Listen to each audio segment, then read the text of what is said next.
ठीक है, these are called the mosaic paintings. इस तरह की जो आर्ट होता है ना उसको हम कहते हैं मोजाइक आर्ट। ठीक है, जो डिफरेंट छोटे छोटे स्टोन्स को, डिफरेंट पीसेस ऑफ ग्लास को मिला के जोड़ जोड़ के बनाया जाता है, उसको हम क्या कहते हैं? This is called the Mosaic art. ये मोजाइक पेंटिंग्स होती है, इसके डिफरेंट आपको टाइल्स भी नजर आते हैं डिफरेंट जगहों पे। अगर आप जाओगे तो आपको ये दीवारों के ऊपर इसकी पेंटिंग्स भी बनी हुई नजर आती है। ठीक है, तो this kind of art is called the Mosaic art. ठीक है, तो जो आपका ये फॉस्फोलिपिड बाइलेयर है, जब इसके अंदर प्रोटीन एम्बेडेड होती हैं तो इसको ये एक मोजाइक पैटर्न बना देता होता है।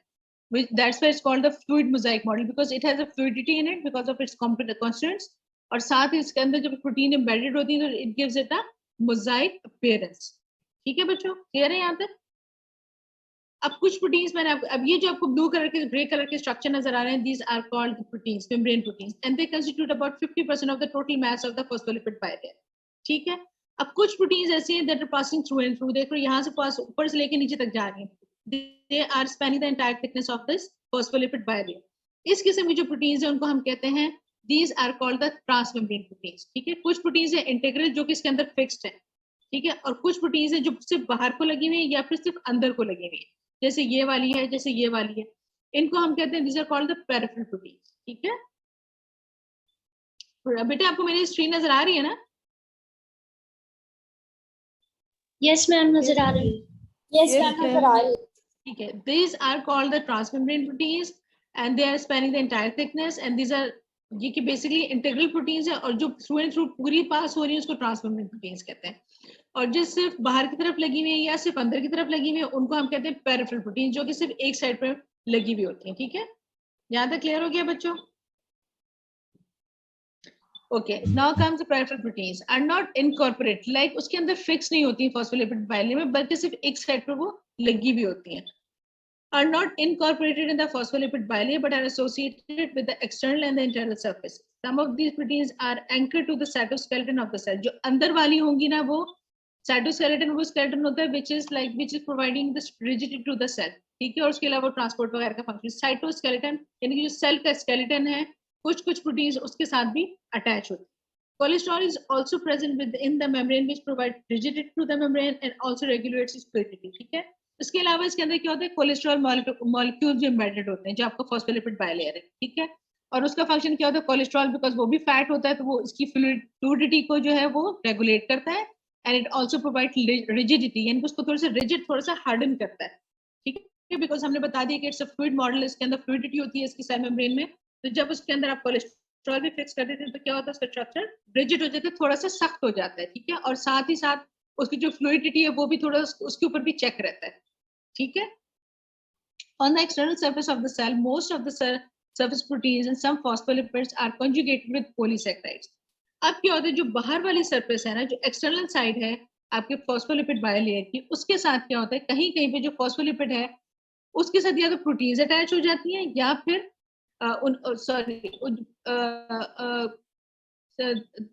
फॉस्फोलिपिड जो है उनके साथ क्या हो जाता है, polysaccharides अटैच हो जाते होते हैं। ठीक है, these glycoproteins and the glycolipids forms an outer coating on the cell membrane called the glycocalyx।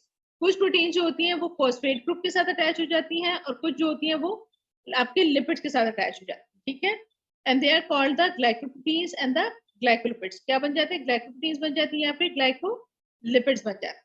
Proteins आती हैं वो आके उसके साथ अटैच हो जाते हैं, पॉलीसेक्राइड्स आते हैं और आके प्रोटीन के साथ अटैच हो जाते हैं और वो ग्लाइकोकैलिक्स बनाते हैं। Are you aware of the structure which is called the glycocalyx?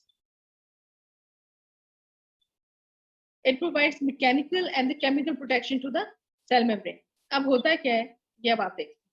ठीक है, ये जो आपकी जितनी भी प्रोटीन्स जो इसके ऊपर पहले की लगी हुई है उसके साथ क्या होता है, पॉलीसेक्राइड्स चेन आके लग जाती है, या तो प्रोटीन के साथ अटैच होती है या फिर वो लिपिड्स के साथ अटैच होती है। ठीक है, और ये इस बाहर की तरफ एक स्ट्रक्चर बना लेती है जिसको हम क्या कहते हैं, विच इज नोन एज, क्या कहते हैं इसको, ग्लाइकोकैलिक्स बना लेती है। और उसका फंक्शन क्या होता है, it provides the mechanical and the chemical protection. अब क्या होता है, कुछ कुछ जगह ऐसी हैं जैसे फॉर एग्जांपल आपका GIT है, वहां पे इसको क्या होता है, आपकी जो सेल मेम्ब्रेन है, जो भी आपके सेल्स है which are exposed to the human, वहाँ पे एसिड्स भी रिलीज हो रहे होते हैं, वहाँ पे डिफरेंट किस्म के डाइजेस्टिव एंजाइम रिलीज हो रहे होते हैं, तो वहाँ पे क्या होता है, उसको केमिकल प्रोटेक्शन भी चाहिए होती है। तो वहाँ पे जो ग्लाइकोकैलिक्स वाली लेयर है ना बच्चों, ये बहुत थिकन्ड होती है। ठीक है। तो मैकेनिकल सपोर्ट भी वहाँ पे प्रोवाइड करता है, क्योंकि जाहिर है वहाँ पे मुसलसल मूवमेंट हो रही होती है, पेरिस्टाल्टिक मूवमेंट हो रही होती है, जिसकी वजह से क्या होता है, उसको आपकी मैकेनिकल सपोर्ट भी चाहिए और साथ ही साथ उसको केमिकल प्रोटेक्शन भी चाहिए, ठीक है, from the acid and enzymes.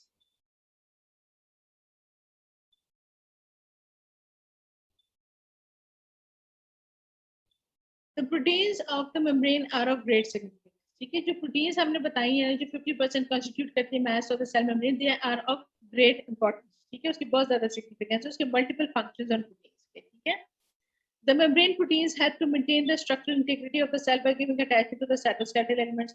जो इनर साइड होती है ना बच्चों, फॉर एग्जाम्पल ये वाले हम देख रहे हैं, ये इनर साइड की अगर प्रोटीन है, अगर हम यहाँ पे ग्लाइकोकैलिक्स बन रहे हैं उसको हम आउटर साइड कहते हैं, तो ये है इनर साइड। तो यहाँ पे क्या होता है, जो प्रोटीन्स होते हैं, ये जो आपको थ्रेड लाइक स्ट्रक्चर्स नजर आते हैं, these are basically representing the cytoskeleton. तो ये उसको उसके साथ भी अटैच हो जाते हैं और इसको इस तरीके से जो आपकी सेल मेम्ब्रेन है इसको स्ट्रक्चरल इंटीग्रिटी देते हैं, ना सिर्फ सेल मेम्ब्रेन को बल्कि पूरे आपके सेल को भी ये जो है वो स्ट्रक्चरल इंटीग्रिटी देता है, ठीक है। Cell by giving attachment to the cytoskeleton filaments. They also help provide adhesion between the cells and the extracellular materials, linked proteins, ठीक है। अब सेल के बाहर क्या चीजें होती हैं बच्चों, एक्स्ट्रासेलुलर मटेरियल्स भी होते हैं आपके, और उसके अलावा जैसे फॉर एग्जांपल सेल्स हैं तो उनकी जो बेस वाली आपकी जगह होती है, जो बेस में वहाँ पे बेस मेम्ब्रेन भी होती है, उसके साथ भी इसको अटैच करती हैं ये। और आपके अगर साइड बाय साइड सेल्स लगे हुए तो उनके साथ भी ये जो है अपने सेल जंक्शंस बनाती हैं, ठीक है। और उसके अलावा किसी भी किस्म की जो भी आपका नीचे फॉर एग्जांपल लैमिना प्रोप्रिया या आपका कोई भी कनेक्टिव टिश्यू पड़ा हुआ है तो उसके साथ भी ये आपके सेल्स को अटैच करते हैं, so that's why they are called the linker proteins. Some proteins play a vital role in transport across the membrane and act as pumps, ठीक है। अब हमने बता दिया था पहले भी कि transport across the cell membrane होती है। अब उसमें क्या होता है, सम ऑफ दीज प्रोटीन्स होती है एज ट्रांसपोर्ट चैनल भी एक्ट करती है, ठीक है। ट्रांसपोर्ट चैनल एक्ट करती है जिसके अंदर से सब्सटेंसेस जो है वो थ्रू एंड थ्रू पास होते हैं, किसी किसी में पंप्स लगे हुए होते हैं, कुछ वैसी सब्सटेंस को अलाउ कर देती हैं, डिफरेंट इसके फंक्शन होते हैं। Ions get attached to the proteins on one surface and move to the protein to the other side. कुछ ions जो होते हैं वो प्रोटीन से अटैच हो जाते हैं, ठीक है, and they are also transported across the cell membrane. Inside भी आ सकती हैं और outside भी जा सकती हैं, वो मैं आपको आगे डिटेल में पढ़ाऊंगा। Some proteins form the passive channels through which the substances can pass through the membrane. कुछ passive channels बना रहे हैं कि जहाँ पे ना तो आपको कोई लिंक कोई आपको जो है कोई प्रोटीन नहीं चाहिए जिसको अटैच करके साथ लेके जाएंगे, ठीक है, डायरेक्ट ट्रांसपोर्ट हो रही थी, पैसिव चैनल्स होते हैं, सिर्फ वो कंसंट्रेशन इंग्रेडिएंट के ऊपर जो होते हैं molecules from one side of the cell move करते हैं to the other side of the cell. Other protein act as receptors for specific hormones और न्यूरोट्रांसपोर्टर। कुछ वाले जो प्रोटीन्स हैं वो एज रिसेप्टर्स भी एक्ट कर रहे होते हैं, ठीक है, स्पेसिफिक लिगेंड्स उसके साथ आके बाइंड करते होते हैं और फिर वो अपना डिफरेंट जो भी इसका फंक्शन होता है वो परफॉर्म करते होते हैं। यहाँ तक क्लियर हो गया बच्चों?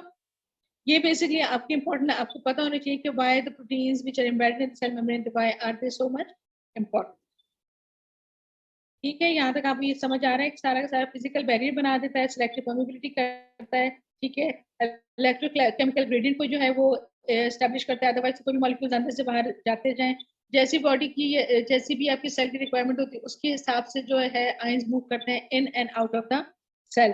कम्युनिकेशन रिसेप्टर्स होते हैं, ठीक है, बाहर के रिसेप्टर्स बनाता होता है, इसके साथ लिगेंड आके अटैच होता है और कोई भी स्पेसिफिक फंक्शन अगर परफॉर्म करना होता है सेल ने तो फिर वो फंक्शन वो करता होता है।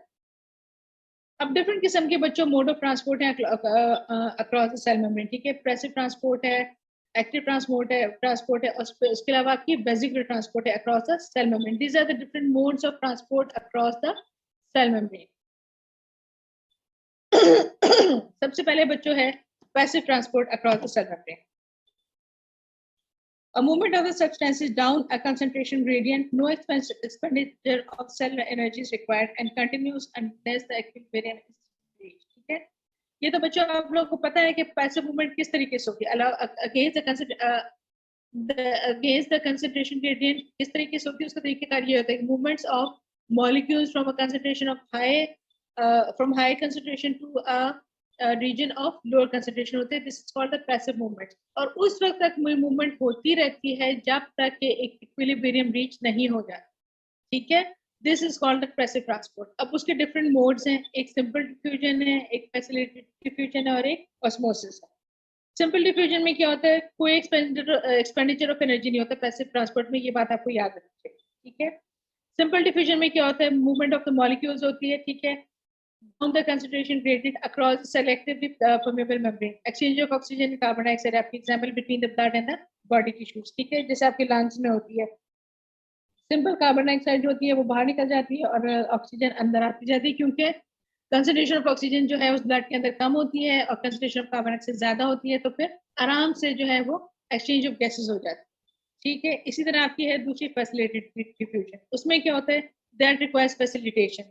अब क्या होता है, movement of ions of small molecules होती है down the concentration and gradient across selectively permeable by a transport protein. क्योंकि इसमें एक ट्रांसपोर्ट प्रोटीन इन्वॉल्व हो रही है, इसलिए हमने उसको कह दिया वो ट्रांसपोर्ट प्रोटीन जो होती है वो प्रोसेस ऑफ डिफ्यूजन को फैसिलिटेट करती है। लेकिन इसमें भी वही सेम है कि हायर कंसंट्रेशन से मूव होगा towards the lower concentration, but in this ये फैसिलिटेटेड है, it is the facilitation is caused by a transport protein. एक ट्रांसपोर्ट प्रोटीन जो होती है उसमें इन्वॉल्व होती है, which is either a protein channel, या तो प्रोटीन चैनल होगी या कोई कैरियर प्रोटीन होगी जो आयन को एक साइड से लेकर दूसरी साइड पे जाएगी। ठीक है, उसके साथ बाइंड करके इसमें फैसिलिटेशन क्या चीज प्रोवाइड करी, प्रोटीन। इधर इज अ प्रोटीन चैनल और इधर इट्स अ कैरियर प्रोटीन जो कि एक साइड से मॉलिक्यूल को दूसरी साइड पे लेके जाती है। लेकिन यहाँ पर भी वही है कि हायर कंसंट्रेशन से लोअर कंसंट्रेशन की तरफ जा रहा होता है और इसमें कोई भी एनर्जी नहीं लगती। ठीक है, and the third one is the osmosis. इसमें क्या होता है, मूवमेंट ऑफ वाटर मॉलिक्यूल्स होती है। ठीक है, और उसमें भी सिंपल वही तरीके का है, डाउन द कंसंट्रेशन इंग्रेडिएंट होता है, डाउन द कंसंट्रेशन ग्रेडियंट होता है, और इसमें भी सिंपल एक तरह की मेम्ब्रेन प्रोटीन चैनल्स इन्वॉल्व है जिसको हम कहते हैं एक्वापोरेट्स। ठीक है, अब बच्चों ये जो प्रोटीन चैनल्स होती है दो तरह की होती है। एक होती है मल्टीपास प्रोटीन्स होती है जो कि 2 से 3 दफा मेम्ब्रेन के अक्रॉस आ रही जा रही होती है, एक दफा अंदर जाती है, एक दफा बाहर आती है, एक दफा अंदर जाती है, एक दफा बाहर आती है। ठीक है, उसको हम कहते हैं मल्टीपास ट्रांसमेम्ब्रेन। और कुछ प्रोटीन्स होती हैं जो सिर्फ एक ही दफा थ्रू एंड थ्रू अंदर बाहर पास हो रही है। ठीक है, जैसे अगर हम इस वाले प्रोटीन चैनल को देखेंगे तो एक ही दफा इसमें से जो मॉलिक्यूल्स है अंदर बाहर जा रहा है, और जो मल्टीपास होती है ना वो ऐसे 2-3 दफा उसने आपके across the cell membrane curves बनाए हुए होते हैं ऐसे ऐसे, उसको हम कहते हैं मल्टीपास। ठीक है बच्चों, अभी सिंपल डिफ्यूजन होगी across the concentration gradient movement of molecules होते हैं। फॉर एग्जांपल अगर बाहर की तरफ ज्यादा है तो इनसाइड द मूवमेंट हो गया, और अगर अंदर है तो अंदर से बाहर जाएगी। ठीक है, डाउन द कंसंट्रेशन ग्रेडियंट, जिस तरफ कंसंट्रेशन ग्रेडियंट कम होगी उस तरफ मॉलिक्यूल्स की मूवमेंट होगी। या और दूसरी होती है फैसिलिटेटेड, उसमें दो चीजें होती हैं, या तो प्रोटीन चैनल इन्वॉल्व होती है या फिर उसमें कोई ना कोई कैरियर प्रोटीन होती है जो कि उसको उसके साथ बाइंड करके उसको अंदर या बाहर मूव करती है। तीसरा आपका ऑस्मोसिस है। ठीक है, उसमें हमने बताया था कि वो भी प्रोटीन चैनल्स होते हैं जिनको हम कहते हैं aquaporins. Aqua means water. ठीक है बच्चों, then we have the process of the active transport. Active transport क्या होती है, क्रॉस द सेल मेम्ब्रेन। उसमें क्या होता है, एनर्जी आपको लगानी पड़ती है। ठीक है, उसमें एनर्जी की कंजम्पशन इज इन्वॉल्व। ठीक है, और उसमें क्या होता है, ट्रांसपोर्ट ऑफ मॉलिक्यूल्स होते हैं across the cell membrane against a concentration gradient. उसमें क्या था, डाउन द कंसंट्रेशन ग्रेडियंट। ठीक है, कि हायर कंसंट्रेशन से लोअर कंसंट्रेशन जा रहा था, इसमें है अगेंस्ट अ कंसंट्रेशन ग्रेडियंट। उसका मतलब ये है कि एक जगह जहां पर ऑलरेडी कंसंट्रेशन हाई है उसी तरफ दोबारा मॉलिक्यूल्स की मूवमेंट हो रही है। ठीक है, हाई की तरफ ही हो रही है, लो की तरफ नहीं जा रही। और इसमें क्या होता है, आपको एक्सपेंडिचर ऑफ एनर्जी करनी पड़ती है, बिकॉज आप इसको against the concentration gradient of molecules को मूव कर रहे हो। ठीक है, this is also done by the protein transmembrane protein pumps. ठीक है, इसमें एक प्राइमरी भी हो सकती है या फिर वो सेकेंड भी हो सकती है। मूवमेंट ऑफ सब्सटेंसेस अब इस concentration gradient by using energy. Calcium pumps transport the calcium out of the cell. अब आउट ऑफ द सेल पे कंसंट्रेशन कैल्शियम की हाई है। ठीक है, लेकिन फिर भी कैल्शियम की कंसंट्रेशन अब कंसंट्रेशन ग्रेडियंट होता है, तो फिर क्या होता है, उसके लिए हमें स्पेशल पंप्स रिक्वायर्ड होते हैं जो कैल्शियम को सेल के अंदर से बाहर की तरफ पंप करते हैं डाउन द लाइक अब द कंसंट्रेशन ग्रेडियंट जा रहा है, बाहर भी ज्यादा है लेकिन हम फिर भी कैल्शियम को बाहर ही पंप कर रहे हैं ताकि सेल के अंदर कैल्शियम की कंसंट्रेशन रिक्वायरमेंट से ज्यादा ना हो। ठीक है बच्चों, इसमें एक तो प्राइमरी होगी। ठीक है, जो सिर्फ कुछ सिंपल कैल्शियम पंप्स होते हैं जो कैल्शियम को सेल से बाहर मूव करते हैं, this is one of the example. दूसरी है secondary, movement of a substance up its concentration gradient is powered by harnessing the movement of a second substance. Secondary है, उसमें क्या होता है, एक और सब्सटेंस जो है वो इन्वॉल्व हो रहा है। ठीक है, डाउन इट्स कंसंट्रेशन पे। अब क्या हो रहा है, एक मूवमेंट जो है उसको हम अब तक कंसंट्रेशन ग्रेडियंट लेके जा रहे हैं और दूसरा डाउन द, उसके साथ को ट्रांसपोर्ट हो रही होती है बेसिकली, और दूसरा जो है वो डाउन द कंसंट्रेशन ग्रेडियंट आ रहा है, ठीक है। एक जो आयन है, ये मॉलिक्यूल है, वो अप द कंसंट्रेशन ग्रेडियंट जाएगा, ठीक है, और दूसरा उसके साथ जो है वो डाउन द कंसंट्रेशन ग्रेडियंट आएगा। जी बच्चे, सूरतुल है।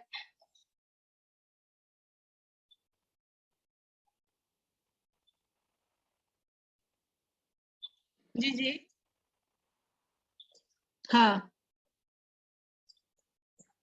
बेटे, अप द कंसंट्रेशन अगेन का मतलब है कि अगेंस्ट द कंसंट्रेशन ग्रेडियंट, और डाउन अप का मतलब ये है कि ऑलरेडी वहां पर ज्यादा है कंसंट्रेशन, ठीक है, और हम फिर भी मॉलिक्यूल्स को वही मूव करें, तो उसके लिए जरा हमें एनर्जी लगानी पड़ेगी। और डाउन द कंसंट्रेशन ग्रेडियंट ये होता है कि हायर से लोअर की तरफ जा रहा है, ठीक है, डाउन जा रहा है, जहां पे कम है ना आयंस, वहां पर जा रहा है, तो वहां पे हमें एनर्जी नहीं लगानी पड़ती, तो वो फिर पैसिव मूवमेंट हो जाती है। जब भी आपने अप की तरफ जाना होगा ना, अप द कंसंट्रेशन ग्रेडियंट, वहां पे आपको एनर्जी यूटिलाइज करनी पड़ेगी, ठीक है। उसमें एक प्राइमरी है जिसमें सिर्फ एक मॉलिक्यूल की बात हो रही है, उसको up the concentration gradient move करने के लिए हमें एनर्जी लगानी पड़ी, उसके लिए हमें हमारे पास प्रोटीन पंप्स है। दूसरा वाले में क्या हो रहा है, साथ उसकी एक और सब्सटेंस को इन्वॉल्व कर दिया, that is a secondary type, ठीक है। एक तो अप द कंसंट्रेशन ग्रेडियंट ही जा रहा है, दूसरा वाला जो सब्सटेंस उसके साथ जो हम को ट्रांसपोर्ट करें वो डाउन द कंसंट्रेशन ग्रेडियंट जाएगा। आ गया समझ? सेकेंडरी एक्टिव ट्रांसपोर्ट, ठीक है। उसमें उसमें एक सिम्पोर्ट है और एक एंटीपोर्ट है, ठीक है। सिम्पोर्ट में क्या होगा कि दोनों जो सब्सटेंसेस है वो एक ही डायरेक्शन में जाएंगे। जैसे अगर दोनों बाहर जा रहे हैं, जैसे सोडियम बाहर जा रहा है, तो उसके साथ ग्लूकोज भी बाहर ही जाएगा, ठीक है। लेकिन जो एंटीपोर्ट है उसमें एक सब्सटेंस अंदर जा रहा होगा और दूसरा सब्सटेंस बाहर आ रहा होगा, ठीक है। क्लियर है यहाँ तक बच्चों? Yes, ma'am. ये आपका, this is how the active transport will take place across the cell membrane, ठीक है। It will be either primary और it will either be secondary. जो प्राइमरी होगा उसमें एक ही आयन इन्वॉल्व होगा, और अब द कंसंट्रेशन ग्रेडियंट उसको पास करने के लिए हमें एनर्जी यूटिलाइजेशन करनी पड़ेगी बाय यूजिंग द पंप्स, ठीक है, प्रोटीन पंप्स होते हैं। और जो सेकेंडरी है उसमें क्या होता है, उसके साथ एक और सब्सटेंस की इन्वॉल्वमेंट होती है, दो सब्सटेंस की ट्रांसपोर्ट होती है, इधर सेम डायरेक्शन में होगी या इधर ऑपोजिट डायरेक्शन में होगी, ठीक है। और उसमें क्या होगा, एनर्जी आपको यूटिलाइज हो रही हो। एक सब्सटेंस जो अप द कंसंट्रेशन ग्रेडियंट जा रहा होगा, जो दूसरा होगा वो डाउन द कंसंट्रेशन ग्रेडियंट जा रहा होगा, ठीक है बच्चों। Yes, ma'am. Third type, Yes, जो ma'am. थर्ड टाइप की ट्रांसपोर्ट है that is known as the vesicular transport across the cell membrane, ठीक है। This is the third type of transport. एक हमने पैसिव बता दिया, ठीक है, जिसमें हमने सिंपल डिफ्यूजन बताई, फैसिलिटेटेड डिफ्यूजन बताई, और हमने ऑस्मोसिस बताया। दूसरा हमने बता दिया एक्टिव ट्रांसपोर्ट, जिसमें हमने बता दिया that can either be primary और it can either be secondary. Secondary के दो टाइप्स होते हैं, एंटीपोर्ट होता है और सिम्पोर्ट होता है, ठीक है। ये आई एम श्योर आप लोगों ने फिजियोलॉजी में पढ़ा होगा एक साथ। और जो थर्ड टाइप है हमारे पास बच्चों, वो है वेसिकुलर ट्रांसपोर्ट, ठीक है। इसमें क्या होता है, ट्रांसपोर्ट ऑफ वेसिकल्स होती है, इधर आउटसाइड, यानी कि या तो सेल से बाहर की तरफ होती है या फिर सेल में अंदर की तरफ होती है। जो बाहर की तरफ जाती है उसको हम कहते हैं एक्सोसाइटोसिस, जो अंदर की तरफ आ रही होती है सेल में उसको हम कहते हैं एंडोसाइटोसिस, ठीक है बच्चों। वेसिकल फॉर्म्ड और lost as material is brought into a cell और रिलीज फ्रॉम अ सेल, ठीक है। वेसिकल या तो फिर लॉस्ट हो जाएगा या फिर फॉर्म हो जाएगा। फॉर्म उस सूरत में होगा जब अंदर आ रहा होगा, लॉस्ट उस साइड में होगा वेसिकल जब बाहर की तरफ एक्सपेल हो जाएगा, ठीक है। Vesicles are formed by budding from the cell membrane और फ्रॉम द मेम्ब्रेनस ऑर्गेनेल्स, जैसे कि आपके गोल्जी अपरेटस वगैरह, वहां से क्या होता है, ऑर्गेनेल्स में क्या होता है, बडिंग ऑफ होती है वेसिकल्स, ठीक है। या फिर सेल के साथ भी जो आपका सेल मेम्ब्रेन है वहां से भी बडिंग ऑफ होती है आपकी वेसिकल्स की। वो किस तरह से होती है वो हम आगे जाके पढ़ेंगे, ठीक है। वेसिकल्स बनते हैं और फिर वहां से बड ऑफ हो जाते हैं, ये कि बन के और फिर उसके साथ लगते हैं और फिर बाहर अलग हो जाते हैं। It is classified into two types, ठीक है, इधर इट्स एक्सोसाइटोसिस और इधर इट्स